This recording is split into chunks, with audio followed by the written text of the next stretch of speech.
Shabbat Shalom, each and every one of you that has joined us here in our Olive Tree Fellowship Teaching Center, Albuquerque, New Mexico. And those of you that are coming in through our YouTube channel, we want to welcome each and every one of you also. And on this 4th of July weekend, some of you are out of town. And a couple of you told me we're going to be out of town, but we're going to catch you on YouTube. So shalom, shalom, and be safe this weekend as you return home. We want to welcome those also that are in YouTube that are coming in from other states or other parts of the world. Again, welcome, welcome to Torah Unleashed as we unbind the Torah as it's been bound for many, many years. Understandings of Torah that most people take for granted need to be unshackled, need to be broken and opened up. And one of those, is the question, who is Israel? We're going to talk about that later on today. Who is Israel? And my thesis, this is my thesis, one of the things that I don't like is to hear people say, I'm going to give you a teaching, and they don't tell you up front what they mean, and sometimes you have to go through the whole thing. Oh, yeah, I think this is what they meant. Well, let me tell you what I mean. Who is Israel? So that nobody gets anything wrong or try to, well, is that what he means? No. Israel is Yeshua. Israel is Yeshua and all who belong to him. If you belong to Yeshua, then you are Israel. Israel is the body of Messiah. Israel is the body of Messiah. Israel is the olive tree of Yahweh. And that's why I named this congregation Olive Tree, because of my understanding of who Israel is.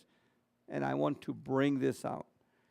And so today, in what's going on in the world with Israel, and you have all kinds of commentators out there. I was listening to Tucker Carlson and Candace Owens, and they're talking about who Israel is or who Israel is not. You have a lot of people that are preterist, people that believe that Yeshua already came back in 70 AD. You have people that are post-millennialists or amillennialists, which means there's no end times. There's no situations that are coming in the future. Just no Israel in the future, no return of Israel as a nation. It's just, in fact, many of these people believe that the Christianity is out there, and each Christianity says, oh, we've replaced Israel, or we are the new Israel. Or, no, it's not the Christianities. It's the body of Messiah. You say, well, isn't that the same thing? No. The body of Messiah is every person that is a true believer, not just a member of a congregation, not just a Baptist or a Catholic or Lutheran or even Messianic. It is those who belong to him that have come in through baptism, through immersion, full immersion, and are following him, are being obedient to Torah, being obedient to the ways of Elohim and the commandments of Yeshua. Following Yeshua. Now, this is different than what we've heard. So, who is Israel? um, it is Yeshua. It is all who belong to him.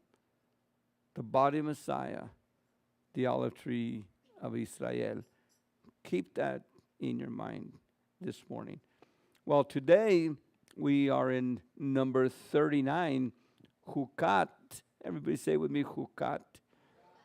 Now, some, like last week, we saw that the chet, the chaf, and some of these consonants have a sound. And this one begins with Chukkat. Everybody say Chukkat. It could be spelled with a CH, or sometimes you see it spelled with an H. But it's Chukkat. And the word Chukkat means laws, statutes, decrees. Different English Bibles translate the word Chukkat differently. Well, in Parashah Chukkat, laws, it's Numbers 19:1 to 22:1. And there are 13 studies in this Parashah. In number 39, there's 13 studies. And we're going to add a 14th one. We're going to add the Kahal in the wilderness. The Kahal, the called out assembly, the called out body of believers that are in the wilderness. And it begins with Hukim, which means laws. And it talked two deaths over here, the death of Miriam and the death of Aaron, the bronze serpent. And again, as we always say, we can't go through each and every one of these, but we'll go through as much as possible so that we could get to the Kahal in the wilderness. Now, when we look at Hukim and Mishpatim, everybody say Hukim, Mishpatim. A Chukat or Chukat means a law, a statute, a decree, or a ruling. Now, in Scripture, we read this is a Chukat HaTorah. Now, most of your English translations will say this is a law of this is a statute of the law. My Jerusalem translation says this is a statute of the law. Now, I don't know what yours says because King James and some of the others will say different things. But what this says is that this is a Chukat of the Torah. In other words, this is a law of the Torah. Remember, the Torah is not the law. The Torah is the teaching, the instruction. So within Torah, there are laws, there are statutes, there are decrees, there are rulings. And they're divided mostly into two different types, Hukim and Mishpatim. Now the word mitzvot means commandments. A mitzvah is a commandment. By the way, a mitzvah is not a good deed. Sometimes people say, oh, he did a mitzvah. He did a good deed. That's not what it means. It means a commandment. Yes, if it's a commandment that he did, well, good. But it's not just a good deed. And the mitzvot, the commandments, are divided into two classes, the mishpatim and the chukim. The mishpatim are reasonable, logical laws. Now, both of these, mishpatim and chukim, are transliterated or translated many times by these four different things. Sometimes a mishpatim, a mishpah, is a law. Sometimes it's translated as statute, same thing with hukim. So the English just mixes them all up. But in Hebrew, the mishpatim are reasonable commandments. Like don't kill, don't commit adultery. You kill, you commit adultery, there's serious, serious consequences that have to do with life. Now, the hukim sometimes to us, to our level, seem unreasonable, seem illogical. We can't understand them. And the first one today is of that sort. The first one has to do with the para aduma, the red heifer. Now we're told to get a red heifer, which is a female cow, which has never been pregnant or milked or yoked, and it's ritually slaughtered and burned outside the camp.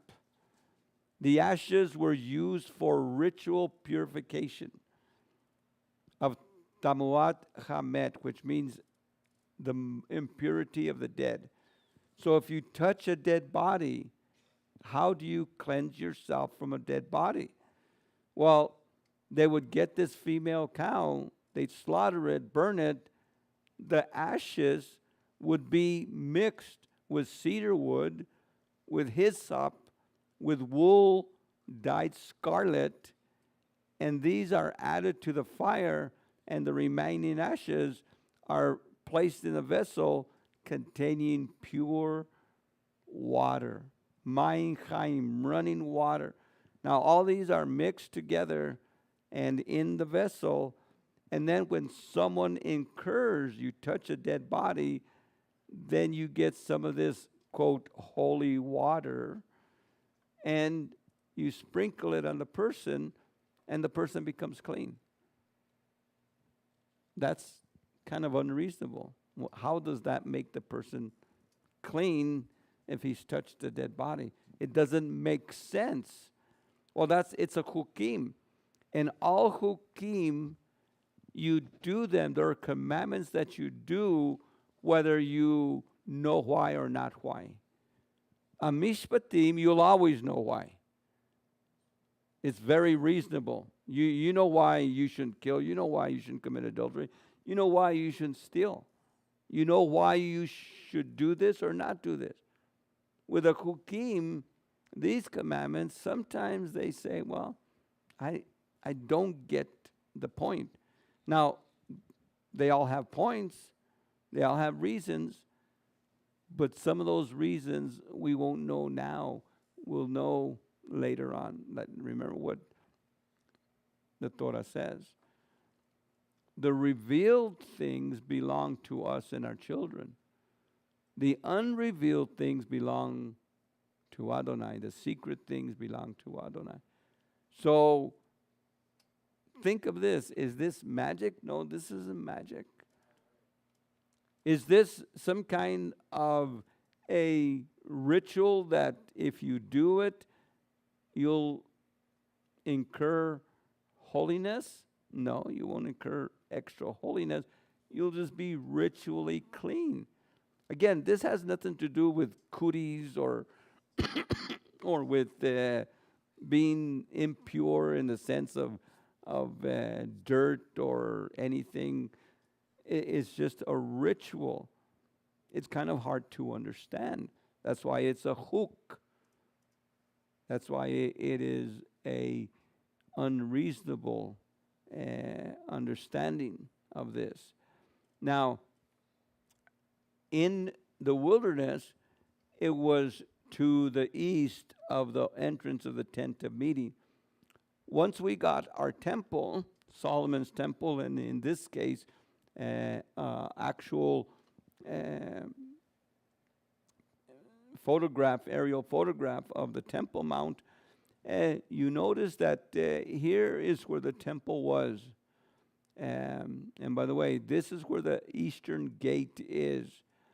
And here is where they would burn the red heifer. And in the Mount of Olives, this is the Mount of Olives. This is the Kidron Valley. This is the bottom of the Kidron Valley. And of course, here's the Temple Mount. Here's the eastern wall of the Temple Mount, the southern steps, the Alaska Mosque right here, the Dome of the Rock. And so, again, the red heifer was burnt across the Kidron Valley. Here is an actual side picture. This is looking north. Again, here's the southern steps looking north. There's the Dome of the Rock. And here's where the red heifer was burnt. And so, looking from here, you could actually see over the wall into where it was. This bridge isn't there. This bridge was there in Second Temple times. Herod had this bridge built.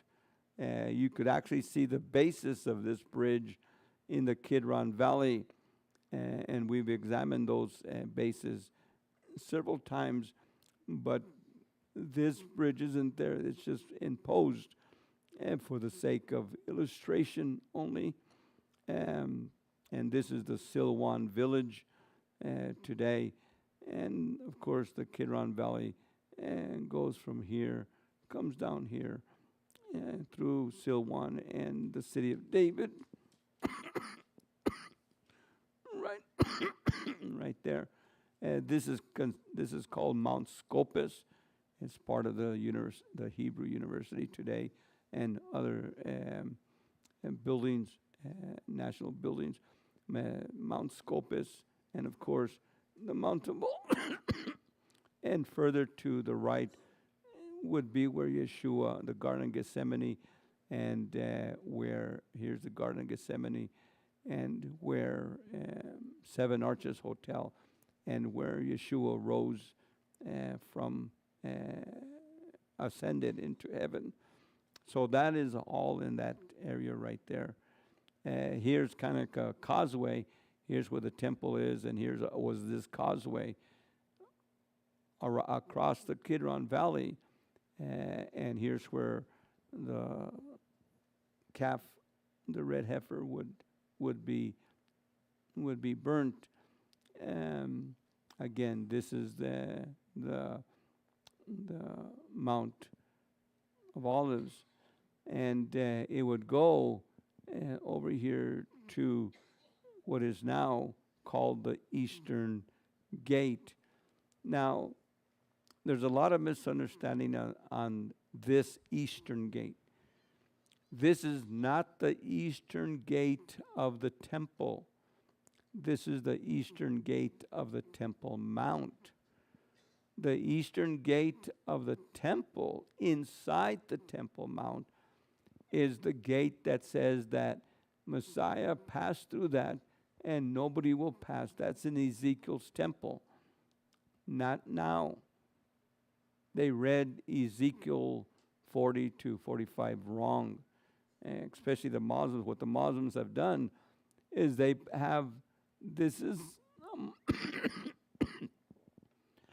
excuse me, this is a Muslim cemetery, so that Messiah won't go through it again.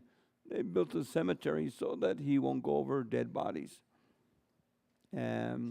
But this is not the temple that Yeshua walked in or walked out. Yeshua never used this temple. In fact, no person ever used this temple. This gate was only used twice.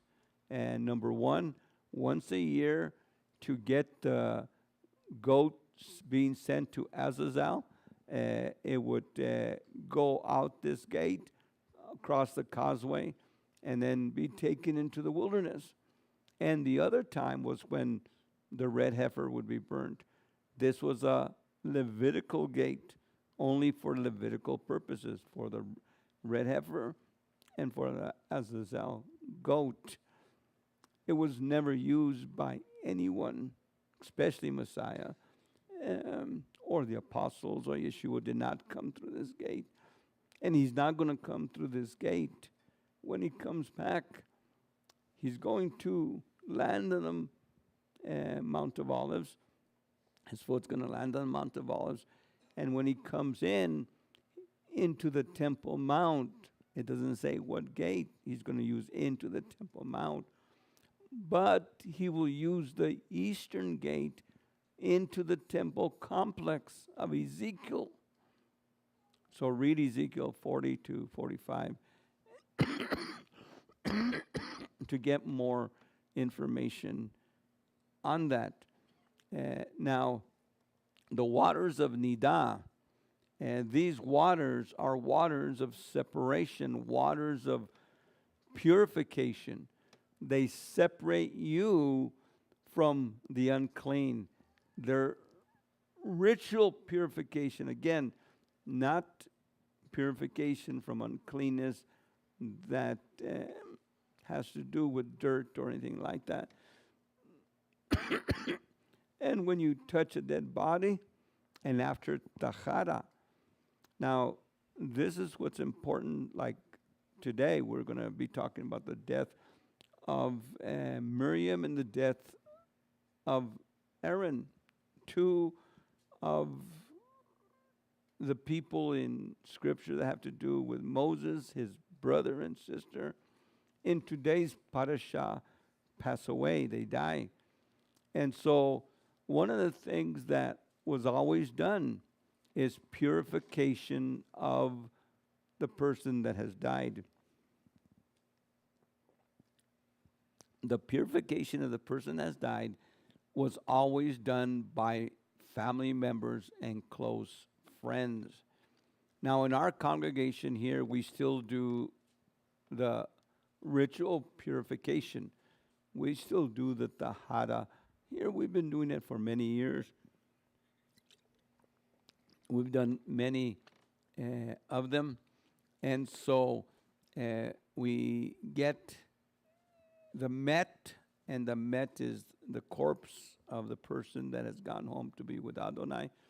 We do a ritual washing with clean water, and we apply afterwards olive oil and all kinds of other oils and spices and different kinds of oils. We do myrrh, frankincense, and we anoint the body. We put soil from Israel. Every time we go to Israel or someone goes, we say, bring us some soil. And so I have a jar of soil and we mix it in. And when someone goes home, we get some of this soil from Israel and we put it on them. We wrap their body in a mummified type of linen. We don't put clothes on the person. We just wrap them up in linen, and we put them in a wooden coffin, what we call a kosher coffin, and then we go do the burial. Now we still do that today. Of course, today we don't have no temple. We don't have a red heifer. In fact, you've probably been listening to a lot of news where a red heifer was found in Texas and they sent it to Israel and they have it there. And they get magnifying glasses and they check every little hair, which in biblical times they probably didn't. But magnifying glass, and if they find a little white hair or a black hair, it's not kosher no more. So they have all kinds of. Now in the future, there will be a red heifer that will be sacrificed so that these waters of Nidah, these cleansing waters, separation waters, will be available during the third temple period. And definitely when Yeshua comes back for the millennium and the fourth temple is built, Ezekiel's temple, definitely these things will be back in operation. In fact, when Yeshua comes back, the whole temple complex will be in operation again. Now, Ezekiel's temple talks about the priest, talks about everything of the temple, the sacrifices, everything. The only thing it doesn't mention is a high priest. Why? Because Yeshua will be the high priest of the fourth temple, Ezekiel's temple.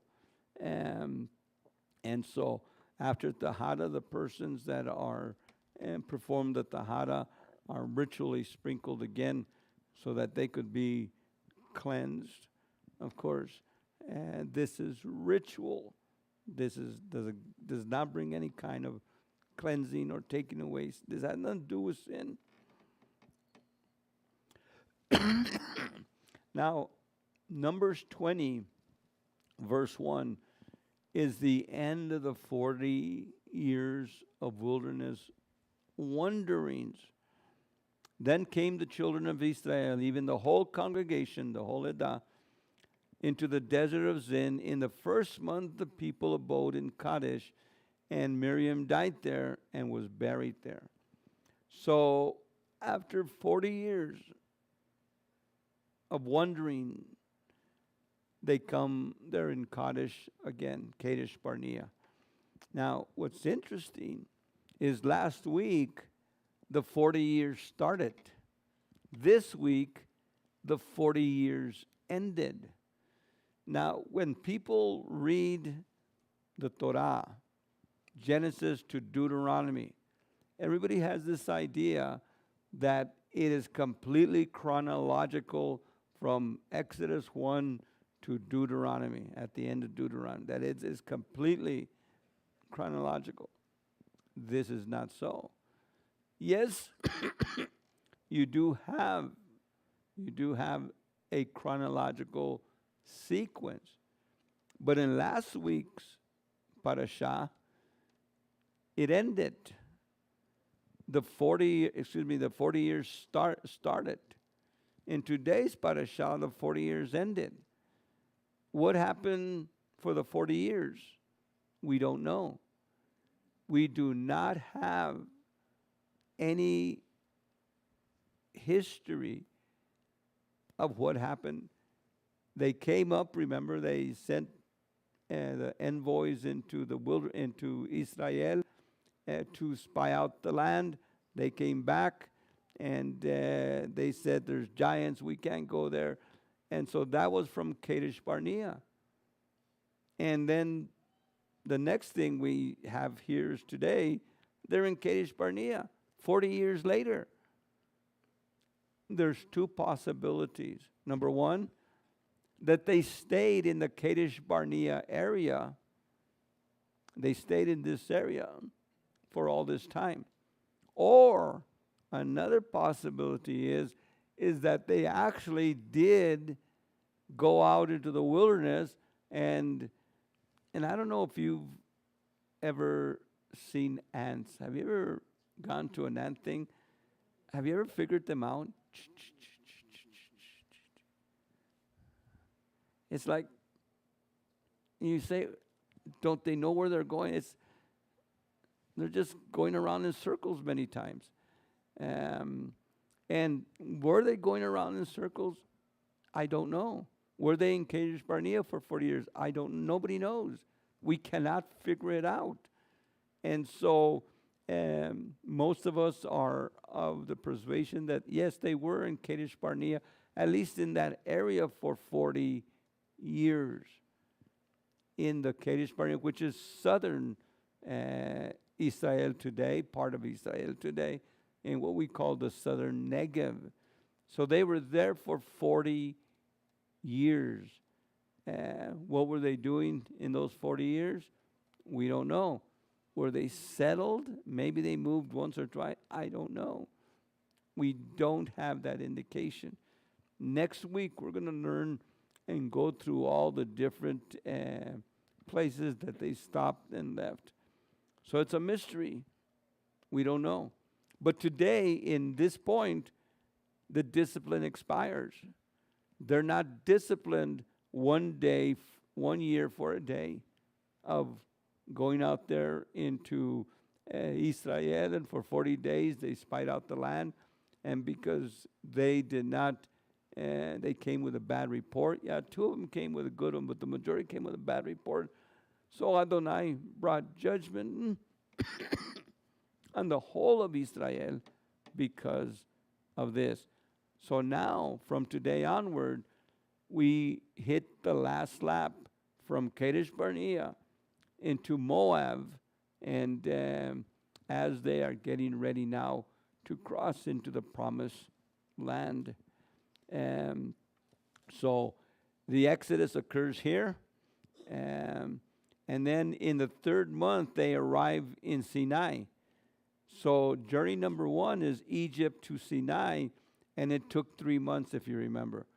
And then they are 1 year in Sinai as they build the Mishkan. Adonai gives them all kinds of different other mishpatim and hukim. And in Numbers 10:13, they depart Sinai, and now they take off, and they arrive from Sinai to Kadesh Barnea, and that takes 11 days. And so then they're 40 years in Sinai or in the wilderness. In Kadesh Barnea, or are they in the wilderness?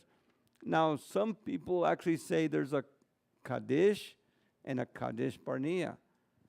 Is it the same place, or are these two different places?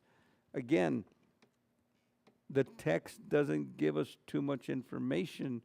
It just says that they went to Kadesh or Kadesh Barnea, and then 40 years occur. And then now, after the 40 years, here in Numbers 20, verse 1, where we're at today, all of a sudden they take off, and then they arrive in Moab. And it takes about a month to get there. And so now they're ready to cross into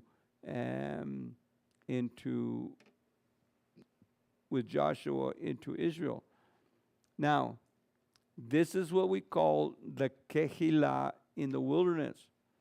The Kehillah in the wilderness. From the Exodus to arrival in Moab, for those 40 years, and again, they were in the wilderness of Zin, they were in the wilderness of Sinai, and so they were in different wilderness areas, but still, for 40 years, they were, after leaving Egypt and before arriving in Transjordan, ready to cross into Israel, it was a 40-year period. And so for 40 years, the assembly of Yahweh, remember the word kahal, kehilah, is the assembly, the community of Israel. Who is this? And we'll see in a moment. Of course, Miriam dies. Miriam must have been about 130 at this time when she died. Who was Miriam? Well, first of all, Miriam was the girl watching over the life of her little baby brother, remember? As Moses was born, Jochebed told Miriam, the older sister, go and watch him, put him in a basket, and watch where he goes. And that's when Pharaoh's daughter found him. And then Miriam comes and says, yeah, I could have someone nurse him. And so she was Moses' older sister. Miriam was also the woman sharing the events which led to the Exodus from Egypt. She was part of the whole thing. She was one of the main persons there with the first Passover, the days of unleavened bread, and just being part of the sister of Moses and the sister of Aaron. Miriam was also the prophetess, leading the songs and dances of a triumphant people. And she took out the timbrel, the drum, In biblical times, they didn't have what we call tambourines today with little jingles. It was the drums that we use here. And so all the women were drummers. And so for some reason, the drum ministry belonged to the women. And so she was leading the chorus.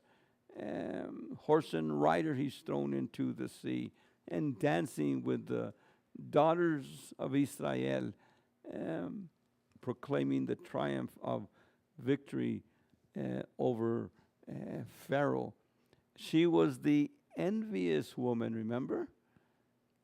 Aspiring after equality with. She wanted, just like other people, Korach last week, she wanted equality with Moses, and spoke against him, against the brother, when he married later on a Cushite woman. All of a sudden, she had jealousy. She was envious of what Adonai had given. And because of that, she was a guilty woman. She was smitten with leprosy. And this kind of leprosy is not Hansen's disease. Hansen's disease is a form of leprosy today. But this leprosy is the leprosy of gossip. In biblical times, people that gossiped, that came against someone else, received a judgment of a form of leprosy, a whiteness that would come because they spoke against someone. Now, of course, she repented, and because of Moses' intercession, Adonai healed her when Moses prayed and intercessed for her. But she also became the honored woman. She's mentioned along with Sarah, Rebecca, Rachel. So Miriam was a great woman. Yeah, she was a sinner just like all women, just like all men, just like every one of us. But every one of us has those areas in our lives that Adonai has used us. And yeah, sometimes we've kind of gone astray. But at the end, Adonai has given her honor. So always look upon Miriam, not just for the bad things, but look upon her especially. And this is true with, we always do, and sometimes we overdo it. But when someone goes home to be with Adonai, we need to literally bury the hatchet and say, you know what? They're gone. They're with Adonai. He is the just judge. He is the one that judges. I can't judge no more. Once someone is gone, we cannot bring judgment upon everybody. And we just ask Adonai, have mercy. And Adonai does have mercy. Now, we also come here to the waters. By the way, go to chapter 20 there, and what happens is the people want water. The people start complaining to Moses. Now remember, at the beginning, when they almost reached Sinai, right before Sinai, the people start crying for water. And Adonai says, Moses, strike the rock, and from its belly will flow rivers of living water. So Moses strikes the rock, and rivers of living water, Mayim Chaim, come out of the rock. This is 40 years later. That was in Sinai. Now, after Sinai, 40 years later, the people start grumbling again. In fact, what do they say? I wish we would have died. They were even saying, I wish we would have died. Or we should have stayed in Egypt. They're constantly bringing these, I wish you would have died, or I wish you would have stayed in Egypt, to Moses many times. And of course, this brings up an anger in Moses. And so what Moses, instead of Adonai, told him, speak to the rock. Speak to the rock. But he didn't speak to the rock, and he struck the rock with his staff. Yes, Adonai was gracious. Mayim Chaim came out, living water came out. But one thing that happened is this brought judgment, not only on Moses, but on Aaron also. Even if you're a leader and we disobey Adonai, Adonai will be the one to judge us. Now, the people were constantly judging Moses and Aaron, and Adonai judged the people for it. But when Moses and Aaron sinned, it's Adonai that brings the judgment, not the people. It's Adonai that will bring the judgment. So, again, speak to the rock, and it'll bring forth water. Instead, Moses struck the rock. 39 years earlier, again, Adonai told him, hit the rock, strike the rock, water will come out. Because you did not trust me.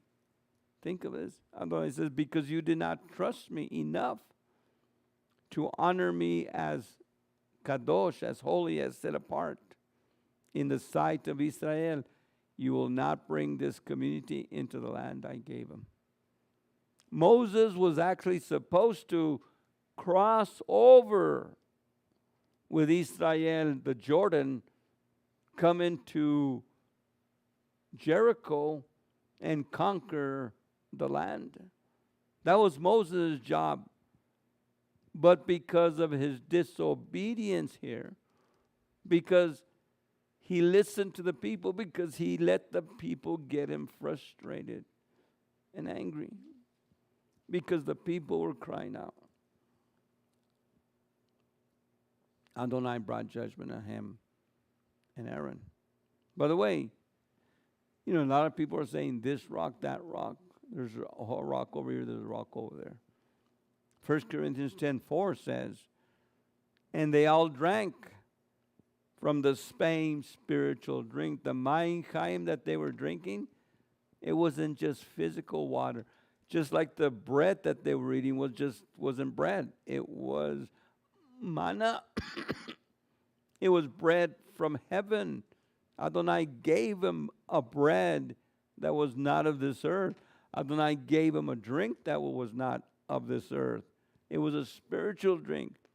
For they all drank from the same spiritual rock. It wasn't a physical rock. It was a spiritual rock that accompanied them, that followed them. And that rock was Messiah. Can you imagine every place they moved? And sometimes Adonai withheld to see if they would trust him. They did not trust him. Adonai would give them that drink. So everywhere they stopped, they had water to drink. There was always spiritual food for 40 years and spiritual drink for 40 years. And then Adonai withheld it here this day. And what happened? They started complaining again. And this got under Moses' skin, and boom, he hits the rock. Yes, water comes out, we said. But Adonai brought judgment, as always. He gave them what they wanted, but sent leanness into their soul. We see that again with the people of Israel and Samuel and King Saul. Again, it was the Kehillah in the wilderness. For 40 years, they were traveling, and now on the last lap, Adonai brings judgment. Again, here are the journeys, and depending on, there's different Sinais. That's another study. Um, Aaron, because, again, of his sin, Adonai used Moses all the way to the end, but Aaron now goes home as judgment. Remember what the scripture says, it's appointed for man once to die, then the judgment. Every one of us will die. He shows no partiality to anyone. This is where everybody will go. Aaron, Moses, everyone. Aaron did not enter the promised land because he rebelled against the command of Elohim at the waters of Meribah. Elohim takes sin seriously. After Aaron had died, Israel mourned for him for 30 days. In mourning for the dead, the first section is Sheva. Sheva is 7 days. So many people say sitting Shiva is Sheva, 7 days. So for the first 7 days, and again, this is a Jewish tradition, that you just mourn. You allow yourself 7 days of extreme mourning. And in these 7 days, people could come and mourn with you. You mourn for them. And at the end of 7 days, then at the 30th day, you do, for the next 30 days, you do minimal mourning. You don't cry it out every day. You just allow yourself as you start learning to heal. And then at the end of the year, in 1 year, the mourning is over. After that, in fact, after that in Israel, if you're a widower, you should start looking for another marriage, and life goes on. And after a year, there should be a healing time. Healing should take at least a year. Now, if the mourning, especially extreme mourning, is longer than a year, then at that time, the person probably needs to have some extra counseling and extra talking and knowing and learning about what is death and what happens when people die and when we are left as the widow, the widower, the children. There's deaths that have to occur that are normal. Death is normal. It is normal for people to die. There's no such thing as, well, why did God take him? I've heard that. Why didn't he take him? Well, he's sovereign. Part of it has to do with our own frailty, our own sin. Yes, accidents happen. It's not God who takes him. It was an accident. Yes, Adonai knows. And Adonai is aware. He's sovereign. It doesn't take him by surprise. And the bronze serpent, we got 8 minutes to go here. No one has gone up to heaven except the Son, and the one who came down from heaven, the Son of Man. As Moses lifted up the snake in the desert, so the Son of Man must be lifted up, so that everyone who believes may have everlasting life in him. And as Moses lifted up the bronze serpent, so everyone who got bit and looked upon this serpent, again, not superstition, not magic or anything like that, Adonai brought healing. We are healed by Yeshua. Now, Stephen, in the intertestamental period, Abraham, Moses, David, the prophets, they brought us to what we call today biblical faith. But from the end of Tanakh time to the beginning of the New Covenant Scriptures, we have this 400 years of what we call intertestamental times. In this time is when the Pharisees and people started changing Torah and bringing it to traditions and customs unknown to Moses, David, and the prophets. Yeshua and now Stephen stand for Israel, for the Israel of Elohim. Remember, Yeshua came for the Israel of Elohim. Yeshua came to bring to Israel a restoration, and that's what we want to follow. Now, in Acts 7:38, Stephen gives a sermon to the Jews, which ends in his assassination, in his murder. And he says about Moses, this is he that was in the church in the wilderness. Now this is King James speak.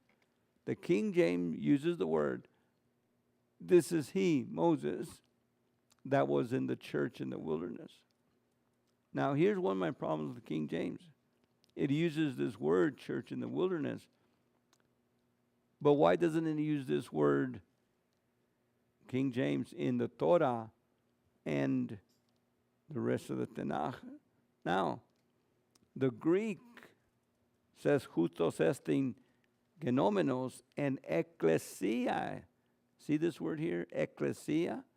That's the word iglesia in Spanish, translated as church in King James. But it's the Greek word ecclesia. Now the Hebrew, hu asher chaya bekachal. This is the kehillah, bemidbar, in the wilderness. So the word ecclesia in Greek, in the Septuagint and in the Hebrew, uses the word ecclesia and kahal, translated in this place only as church. The problem with using the word church is it brings us into most people thinking of Christianity and the denominationalism and the Christianities. We don't want to have that understanding. We want to go to a biblical Hebraic view of what it means. Who is the assembly in the wilderness? Who is this kehillah, this ecclesia? First of all, it is the people of Elohim. And at this point, it was 12 tribes. It wasn't the Jews. In fact, we need to be careful how we use the term Jew. Because many people say, well, Moses was a Jew. No, he wasn't. Moses was a Levite.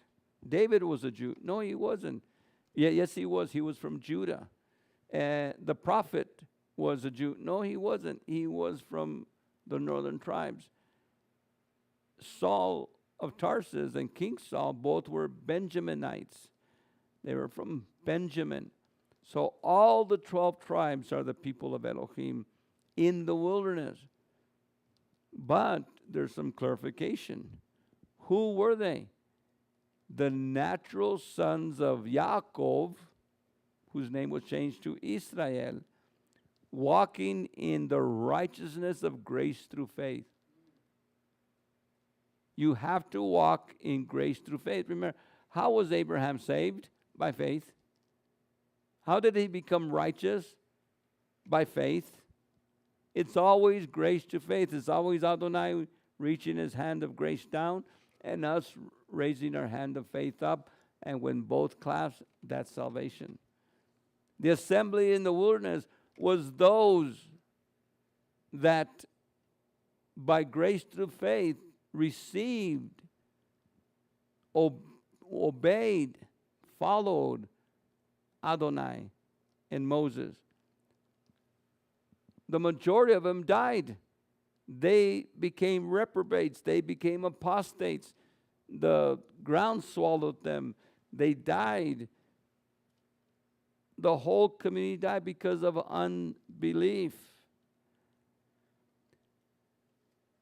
The assembly in the wilderness, the people of Elohim, are those branches attached to the olive tree of Israel. You have to be attached to the olive tree of Israel. We call this the cultivated tree of Israel. And there's the wild olive tree of the nations and the cultivated tree of Israel, because Adonai took a branch from the nations, from the wild olive tree.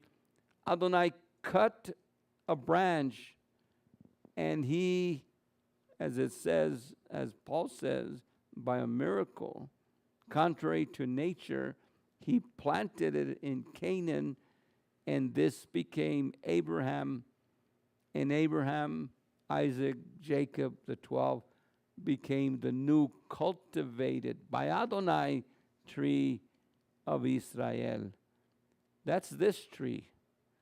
A beautiful Jeremiah 11:15 and 16. A cultivated, a beautiful olive tree was Yahweh's name for you. Adon's name for Israel was a beautiful, cultivated, a growing olive tree. So Israel is the olive tree of Yahweh. But what does it say there? It says branches were cut off. Why were the branches cut off there? It says because of unbelief. Can you imagine in the time of the Tanakh, in the time of the Judges, time of Joshua, Judges, Samuel, through the prophets, Adonai cut many people off. There was still some branches there. Of course, David was there, and the prophets and everyone that followed was still in the olive tree of Israel. But most of the branches, the majority had been cut off because of unbelief. But one thing that we know, by the time of Yeshua, there was very few branches. Yeah, there was definitely Miriam, of which the Netzer Yeshua came. But yes, there was Zachariah and Elisheva. There was Hannah. There was Simeon. There was others that were still attached to the tree. But what do we see? We see that what happens is that everybody dies off, and all there is left is a netzer. When you cut a tree down, a netzer is a branch that grows up. And you'll always have a netzer. And from that netzer, now we have from the cut off olive branches. Those cut off trees are people like Peter and John and Philip, what we call the apostles. They were cut off from the tree because unbelief, because they were sinners. What does Peter say when Yeshua tells them to follow him? He says, I am a sinful man. He was cut off. He was in unbelief. And what Yeshua does is Yeshua brings him back. And now with what we call the 12 apostles, the 70, the 120, and later on the 3,000, Yeshua builds the tree on himself. And now, at the end of Yeshua's life and the Acts of the Apostles, at the beginning, we have the rebuilt tree on Yeshua now. Remember, there still are cut off branches. The cut off branches were the Pharisees, the Sadducees. The cut off branches were those that were involved in later on Mishnah, Talmud, those that are involved today in all unbelieving Jews and Israelites that are out there. There's a lot of Israelites from other tribes that are involved in the Taliban, they're involved in Islam, they're involved in other religions, Zoroastrianism and many religions of the world. They're cut off. Yeah, they were Israel, but they were cut off because of unbelief. But what do we have now? Jeremiah 11:16, remember.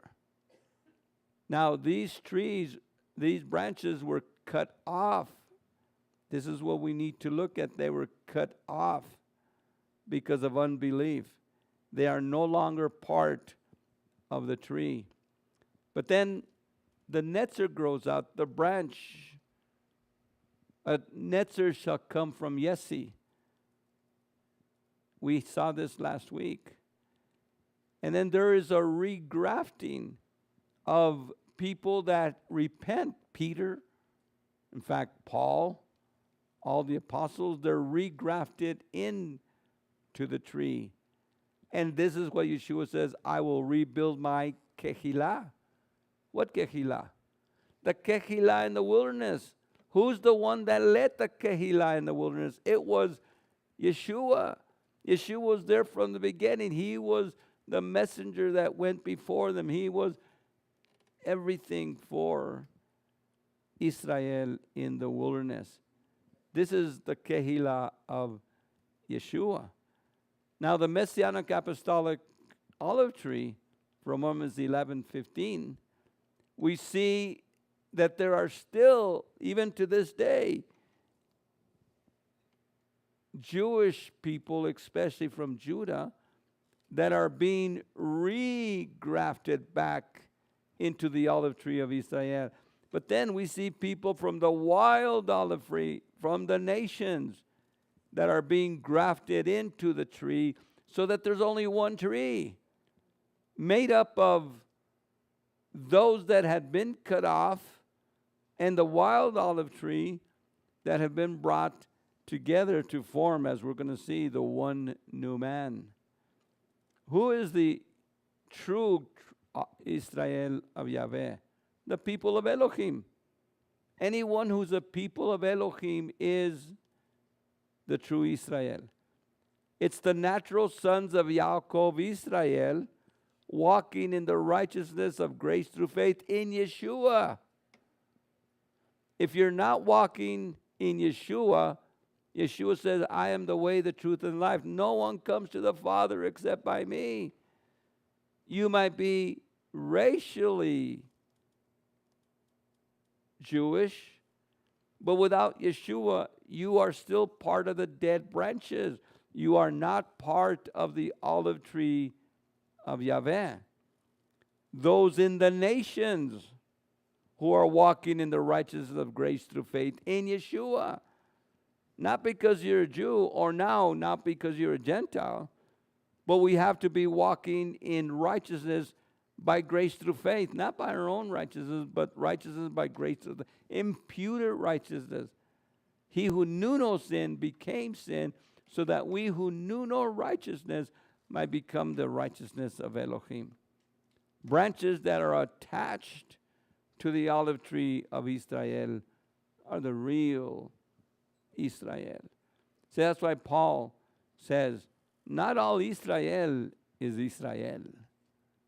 Just because someone calls himself Israel, that doesn't mean he's Israel. Not because someone says he's a Jew, is he part of Israel. In fact, modern political Zionism is not part of Israel because they're in unbelief.